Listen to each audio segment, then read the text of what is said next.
Hey guys, sorry I'm not there with you today. I am somewhere either celebrating the 49ers Super Bowl victory or crying a lot because they lost. Hopefully it's the first one of those two options. I don't know yet because I'm recording this on Thursday evening, so we'll see what happens this weekend. As you walked in, you should have got this warm up. Hopefully by now, like you guys are pretty much have this memorized. Hopefully this is easy for you. So you're supposed to write the definition of a solution to an equation, and a solution to an equation is a number that, when substituted for the variable in an equation,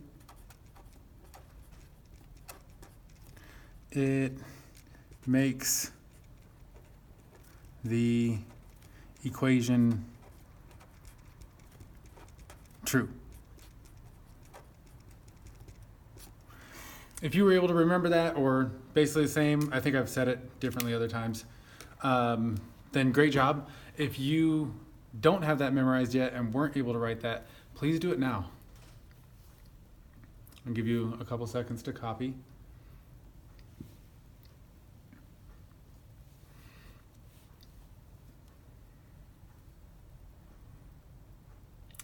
All right, so go ahead and put your name on this, and let's go ahead and stack it on our group tables.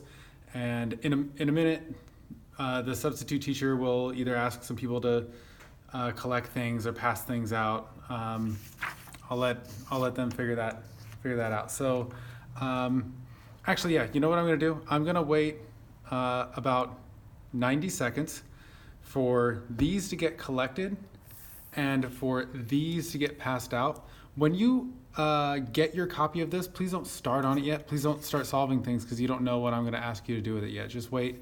I will wait 90 seconds.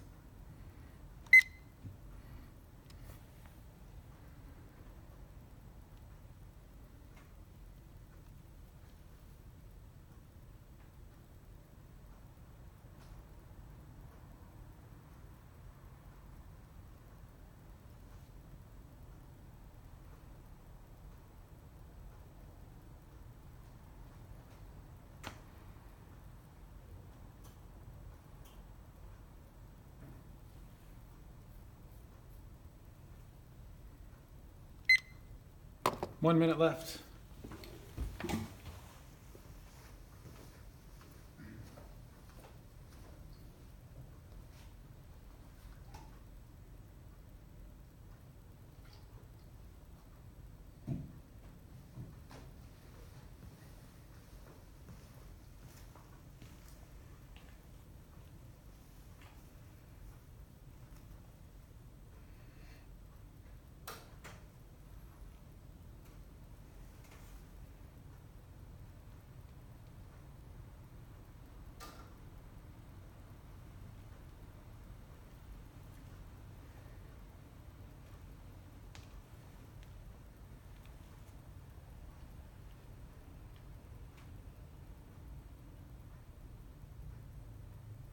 All right, let's come back together in 5, 4, 3, 2, 1. All right, I'll wait a few extra seconds just in case people are still getting their papers and stuff.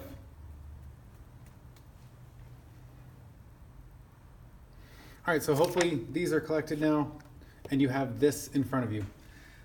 Math teachers like to call these things row games. I have no idea why they're called row games. I guess because the questions in the same row have the same answer. All right, so I guess that's why people call it. Well, the way these work is you do these with a partner. So, one person can be person A and the other person can be person B. And person A only solves the equations in the person A column, and person B only solves the equations in the person B column.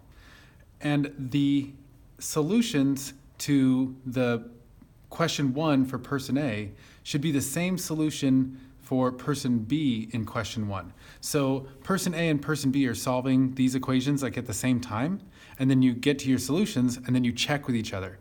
And you should both have the same solution here. It doesn't matter if the letter's different, like this person's gonna have B equal something and this person's gonna have X equal something. That part doesn't matter, just the numerical solution at the end needs to be the same. If you get the same solution, then that's great. That means you probably did it right, because it'd be hard for you to both get the same wrong answer. And then you write that solution in the solution box. And keep going one by one with that. I want you to stay with your partner. What I don't want it to have happen out there is, person A is all the way down here at number 5 and person B is still here on 2 or 3. If you're getting ahead of your partner, you need to slow down. You need to go one by one with them and help them. And don't go ahead onto the next one until you've checked your solution with theirs for each question. If you come to one where you've got different solutions, then somebody probably made a mistake. So you need to figure out, wait, was it person A that got the wrong solution? Was it person B? And see if you can fix it and then come to an agreement on what the solution is. There's a total of 10 equations, because there's a backside. Make sure you show your work right. So I should see, the properties of equality. I should see the steps written out properly. It is not okay to just write the solution. It's not okay to just write the answer or whatever. You've got to be showing the work and showing the steps the way we've been practicing in class. They start off pretty easy. They get a little more challenging toward the last 3 or 4. So, and we'll talk about those ones when you guys are done. So it's 10 questions. Partner up with the person next to you. The substitute teacher might have to ask some people to shift around if there's empty seats or people are absent. If you have an odd number of people at your table, you can make a 3-person group. That's fine. You can have 2-person A's or 2-person B's. That doesn't matter. You can only have a 3-person group if you've got odd number of people at your table, though. I don't want you making 3-person groups just because you want to have a 3-person group. All right, so for 10 questions, they get a little bit tougher at the end. How about 14 minutes? I think sounds pretty reasonable. If you finish early, you should go to lesson 6 in your book. If you remember, we skipped lesson 6. The reason we skipped it is because it's super hard. So that's a little bit of a challenge you could mess with if you finish before 14 minutes. But yeah, make sure to stay with the person beside you. You should stay relatively quiet in the room, you guys. You can work with the person next to you with kind of an inside voice. There's no reason the room should get loud and crazy. And people shouldn't be up wandering to go visit their friends during this time. All right, go for it.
4, 3, 2, 1. All right, let me get you guys' attention back, please. All right, so hopefully most of you guys got through that. I bet some people got it done pretty quick, and we're probably working in lesson 6, which you probably found confusing, which is fine. That's why we skipped it. I'm going to assume that pretty much everybody at this point can do the ones on the front side of the page. So as long as you got the same solution as your partner, then you can pretty much assume you got it right. Let's talk about some of the ones on the back though. So the first ones up here are a little bit different than some of the division ones that we've done previously, because the ones that we've practiced on some other worksheets had the variable plus or minus something all over a fraction bar. They looked more like this, instead of what you see in 6A here for person A and in 6B. So this has to get handled a little differently than this, because in this one, the x minus 11 is grouped together by the fraction bar. So you have to handle it last and then handle the division by 3 first. But here, the x plus 11 isn't grouped by the fraction bar. The fraction bar is only between the x and the 3. So in this case, you would want to undo this addition by 11 first. So hopefully you did minus 11 on both sides, and you got x divided by 3 equals 9. And then you just multiply both sides by 3, and you get x equals 27. If you did it correctly, you should have got, oh, look at that. That's annoying. It looks like if you did it over here, no, that's going to come out to 27 as well, right? For a second there, I thought it was going to come out to negative 27. I tricked myself. Well, you should have got y over 3 equals 9. And then, yeah, I mean, it's the same as this one, right? X over 3 equals 9, y equals 3 over 9. You should have got y equals 27. And so both of those are different from what you see in 7. 7 we've practiced quite a few times, so I'm going to assume that you guys can do those ones. 8 is a little bit different from ones we've done before, because it's the first time I've given you an equation where the solution doesn't come out to a nice whole number, and that can feel really weird sometimes when you get an answer that's not a whole number. You're like, I must have messed it up somehow. This can't be right. But no, it was probably right. So if you're doing 8a, you should add 6 to both sides. And this minus 6 and this plus 6 make a 0. So you got 3x equals 16. And then you want to divide both sides by 3 to isolate x. And you get x equals whatever 16 divided by 3 is. And maybe you grabbed a calculator and did 16 divided by 3 and got 5.33333 repeating. Or maybe you kind of did it in your head and you figured out that that's 5 1/3, because 15 divided by 3 is 5. And then I've got that 1 left over. I divide that by 3, I get a third. That's all fine. Honestly, for me, you could just leave it the way it looks. 16 divided by 3 is the number 16/3. So I would just say x equals 16/3. You know, your variable, your solution's not always going to come out to a nice, pretty whole number. Sometimes they're going to be fractions, sometimes they're going to be decimals. So pretty sure if you did this one correctly, it also came out to 16/3. All right, and then in the 9 row, now I've given you your first 3-step equation, because you need 3 steps in order to be able to solve this. And there's 2 routes you can take. I'm going to show you one. If you know the other one, that's great. We'll talk about it in class sometime. But probably the more standard route for finishing this would be to distribute the 1/2 in through the parentheses. That's why we practice distribution so much. And so 1/2 times 4x would be 2x. Then let me get my plus sign. 1/2 times 14 is 7, and that's supposed to equal 17. Now I can solve it pretty simply from here. I just need to subtract 7 from both sides. I get 2x equals 10, and then I just need to divide both sides by 2, and I get x equals 5. So that was what we would consider a 3-step equation, because you had to distribute and then subtract 7 from both sides and then divide both sides by 2. And then row 10 was also a little bit different, because this is the first time I think I've given you an equation where you have a fractional coefficient. The number multiplying by the variable is a fraction. It doesn't change anything you do, it just makes things a little bit harder, right? So because it's being multiplied by the variable, the 3/4 is, and then I've got -2, well, let me work in reverse order of PEMDAS. I'll get rid of this -2 first by doing +2 to both sides of the equation. And I get 3/4 x equals 6. And now I want to divide both sides by 3/4. If this was just a 4 in front of the x, I would divide both sides by 4. If it said -2x, I would divide both sides by -2. Well, now it's a fraction, but that doesn't change anything. I still just divide both sides by 3/4. And well, we've practiced our keep change flipping a million times this year. So hopefully you took this 6 and maybe did some scratch work. Like, I don't know, I would maybe come down here and go, okay, 6/1 divided by 3/4, that's the same thing as times 4/3. Well, that's 24/3, and 24 divided by 3, that equals 8. So I like to do a little scratch work off to the side and then go back to my actual like workspace where I'm sort of keeping things neat. And now I had 3/4 times x, I divided by 3/4, so those two things make a 1, right?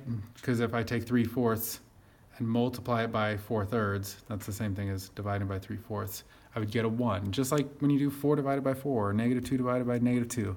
You just make a 1. So you got x equals 8. I did that over there.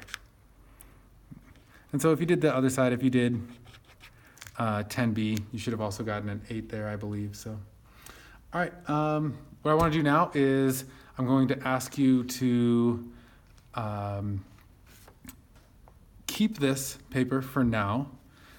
Let's set it aside. I want you to get your workbooks out and open to page 90, please. Let's open our workbooks to page 90.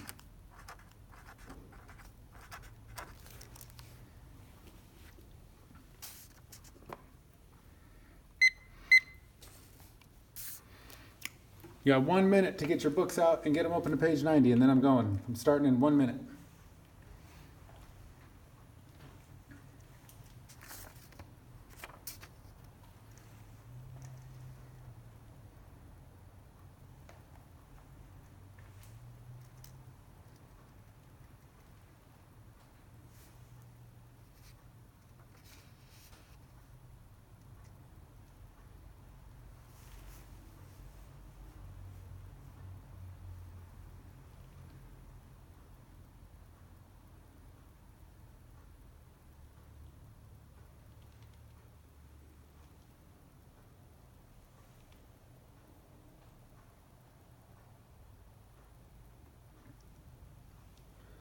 Six, 5, 4, 3, 2, 1. All right, you should have your book out. You should be ready to go by now. All right, so the top of this page says, Sophia pays a $19.99 membership fee for an online music store. If she also buys 2 songs from a new album at a price of 99 cents each, what is the total cost?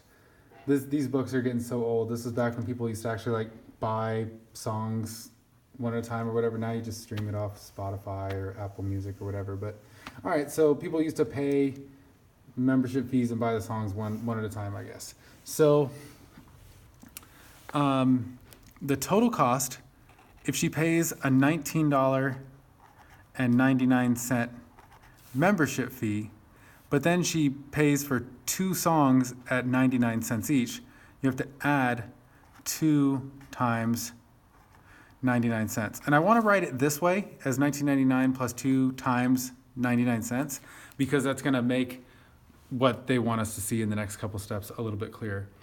So we can actually evaluate this, right? See what it equals, get an answer, whatever you like to say.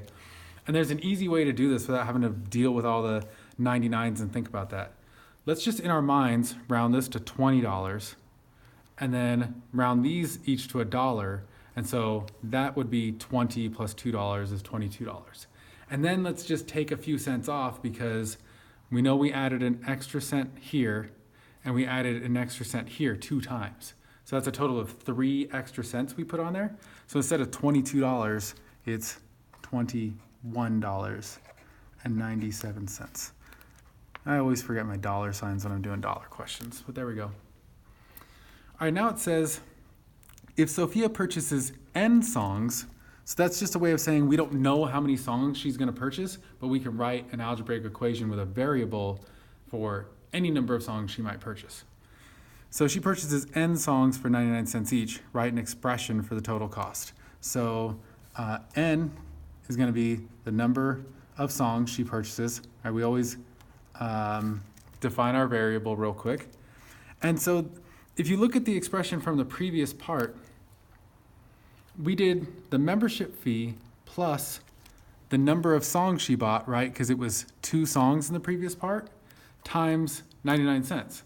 We just write the same thing, but now it's for N songs, because if she had bought 5 songs, we'd have put a 5 here. If she'd have bought 20 songs, we'd have put a 20 here instead of this 2. And so the N is just like holding the place of that. I do have to write it a little bit differently though. I can't write N and then 99 cents. That's unconventional. We're not supposed to do that. So we write it instead as 99 cents times N. And they only asked for an expression, not an equation. So we're done. We don't need an equal sign and other stuff. It's just an expression. Sophia's friend has saved $118, but is not sure how many songs she can afford if she buys the membership and some songs. Use the expression in part B, this one right here, to write an equation that can be used to determine how many songs Sophia's friend can buy. So we want to use $19.99 plus 99 cents per song and see how many songs you could afford with $118. So we just make the equation $19.99 plus 99 cents times however many songs you buy has to equal $118. And then we just figure out what N has to be there, right? Like what number for N makes this equation true. And we have how many songs she can afford to purchase. So we know how to solve this. They don't really give us enough room to solve this. We're probably going to wind up like writing down into the space for question D, but that's not a big deal. We can do that.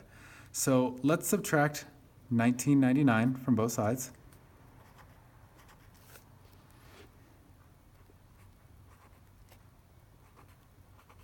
And so this positive $19.99 and this negative $19.99, they cancel out, they make a 0. So on this side of the equation, we're left with 0.99 times N. And I'm writing it in a way to make sure that my equal signs stay in pretty much a straight line. And then over here, the way I would do this problem is I would think, okay, $19.99 is basically $20. So 118 minus 20 would be 98. But I didn't subtract a full 20. I subtracted 1 cent less than 20, so I should have 1 cent more than $98. So I got $98 and 1 cent. Now, I want to divide both sides by 0.99 or 99 cents.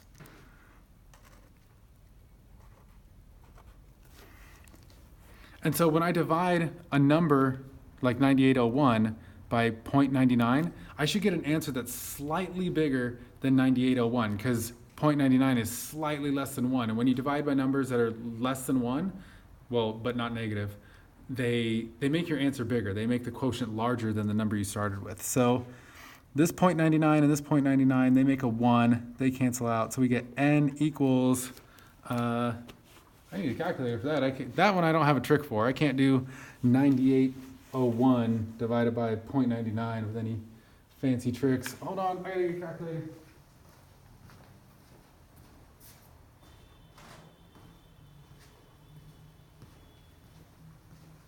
All right, so we're doing 9801, 98.01 plus, sorry, not plus, geez, what am I doing? 98.01 divided by 0.99 equals 99. It came out to a perfect 99. And so it says, for question D, it just says using the equation, can Sophia's friend buy 101, 100, or 99 songs? Well, we solved it. We got 99. So she can buy 99 songs. Simple as that. I suppose we should write a conclusion. She can afford 99 songs. All right, so here's what I'd like you to do next. I want you to silently, independently, that means by yourself, not working. I hope I spell this word right. I'm not a spelling teacher. I think that's independently. Yeah, looks good enough. Independently, that means by yourself.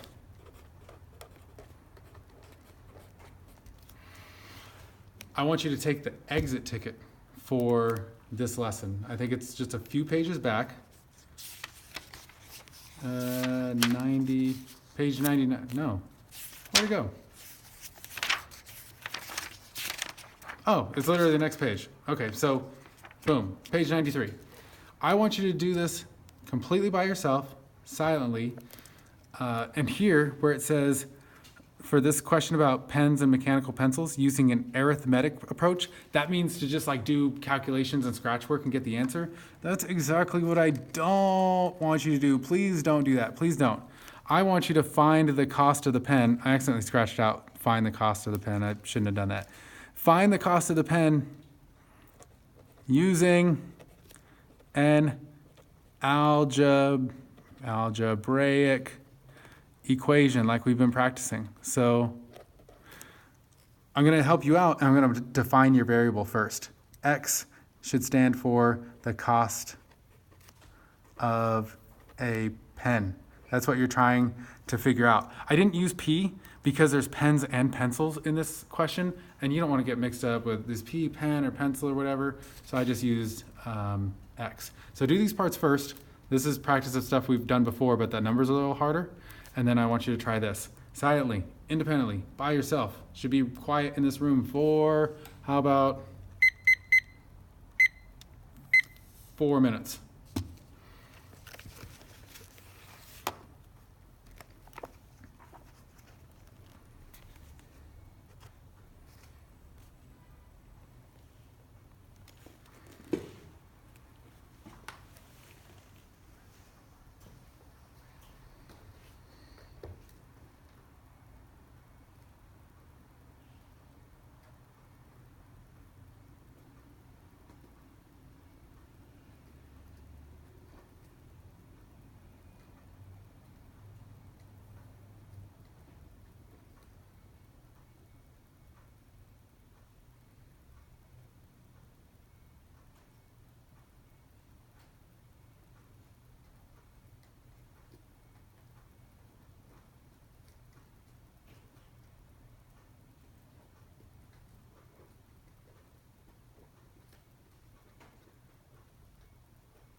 5, 4, 3, 2, 1. All right, so I was doing that while you guys were working in that same 4 minutes, and I just barely finished all of it in the right amount of time. And so it's probably not very possible for most of you to finish that amount of time. So hopefully the substitute told you to skip B at first and only come back to it if you were able to finish A here, 1A and 2A, because I'm going to tell them that in my email to them. So if you're able to do 1A, that one wasn't too bad. You should have came out to this false equation here of 17 1/3 doesn't equal 20. So you come to the conclusion that no, 48 is not the solution. And then this one is sort of a hot mess. You got to check stuff on both sides. But if you were able to do it, you should have came to the true equation, negative 17.5 equals negative 17.5. So negative 5 1/2 is the solution. And then this is probably the most important part of it here. So here's the equation I set up. 75 cents times 7, because it says that the pencils are 75 cents each, and they bought 7 pencils. Plus 4 times X, which is the cost of the pen, because it says they bought 4 pens, and we don't know how much they cost. And then the total is $13.25, so I got that from the question. And then from there, I'm just doing some arithmetic and just solving. 75 cents times 7 is $5.25. So then I subtracted $5.25 from both sides to get that out of the equation. So I got 4x equals 8, because $13.25 minus $5.25 is 8. I divided both sides by 4, and I got x equals 2. So that means that each pen costs $2. All right, I should see you guys tomorrow. And that's about it. Hopefully the Niners won. See you guys.